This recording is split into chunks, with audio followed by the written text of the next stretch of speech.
ನಮಸ್ಕಾರ ಫ್ರೆಂಡ್ಸ್, ಇವತ್ತು ನಾನು ಪಲಾವ್ ಮಾಡಿ ತೋರಿಸ್ತಾ ಇದ್ದೇನೆ. ಅದನ್ನು ಹೇಗೆ ಮಾಡೋದಂತ ನೋಡೋಣ ಬನ್ನಿ.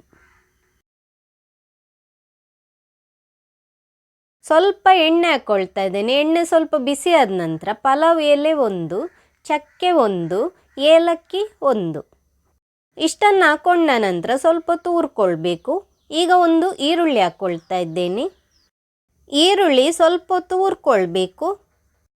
ಈರುಳ್ಳಿ ನಾನಿಲ್ಲಿ ಸಣ್ಣಗೆ ಹೆಚ್ಕೊಂಡು ಹಾಕ್ಕೊಂಡಿದ್ದೇನೆ. ಇದನ್ನು ಸ್ವಲ್ಪ ಹೊತ್ತು ಬಾಡುವವರೆಗೂ ಹುರ್ಕೊಂಡ್ರೆ ಆಯಿತು. ಈರುಳ್ಳಿ ಸ್ವಲ್ಪ ಬಾಡಿದ ನಂತರ ಒಂದು ಟೊಮೆಟೊ ಹಾಕ್ಕೊಳ್ತಾ ಇದ್ದೇನೆ. ನಿಮಗೆ ಈ ರೆಸಿಪಿ ಇಷ್ಟ ಆಗಿದ್ದರೆ ಲೈಕ್ ಮಾಡಿ, ಹಾಗೆಯೇ ಶೇರ್ ಮಾಡಿ. ಒಂದು ಕಾಯಿಮೆಣಸು ಹಾಕ್ಕೊಳ್ತಾ ಇದ್ದೇನೆ. ಕಾಯಿಮೆಣಸು ನಿಮಗೆ ಖಾರಕ್ಕೆ ಎಷ್ಟು ಬೇಕಂತ ನೋಡ್ಕೊಂಡು ಹಾಕಿದ್ರೆ ಆಯಿತು.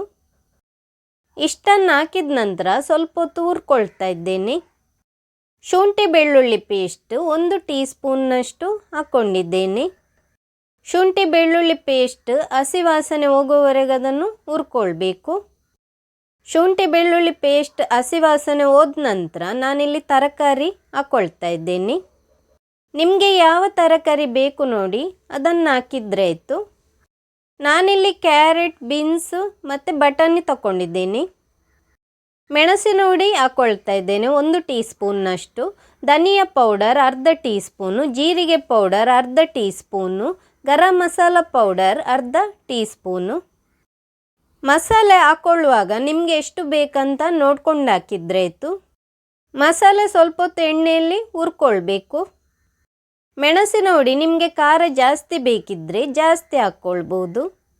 ನಾನಿಲ್ಲಿ ಅರ್ಧ ಕಪ್ಪಿನಷ್ಟು ನೀರು ಹಾಕ್ಕೊಳ್ತಾ ಇದ್ದೇನೆ. ನೀರು ಹಾಕ್ಕೊಳ್ಳುವಾಗ ಜಾಸ್ತಿ ಹಾಕ್ಕೊಳ್ಳೋದು ಬೇಡ, ಅರ್ಧ ಕಪ್ಪಿನಷ್ಟು ಹಾಕ್ಕೊಂಡ್ರೆ ಸಾಕು. ತರಕಾರಿ ಬೇಯಲಿಕ್ಕೆ ಬೇಕಾಗಿ ನಾನಿಲ್ಲಿ ಅರ್ಧ ಕಪ್ಪು ನೀರು ಹಾಕ್ಕೊಂಡಿದ್ದೇನೆ. ಉಪ್ಪು ಹಾಕ್ಕೊಳ್ತಾ ಇದ್ದೇನೆ. ಉಪ್ಪು ರುಚಿಗೆ ಎಷ್ಟು ಬೇಕಂತ ನೋಡ್ಕೊಂಡು ಹಾಕಿದ್ರೆ ಆಯಿತು.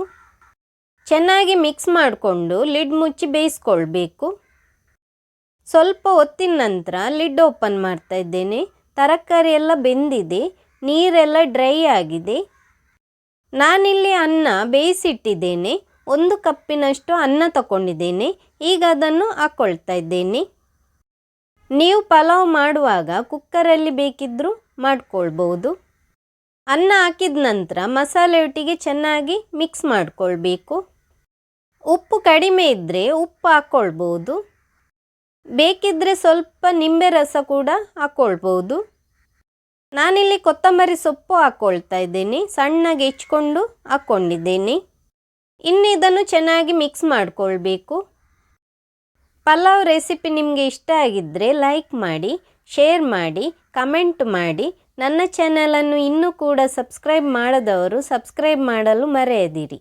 Thank you.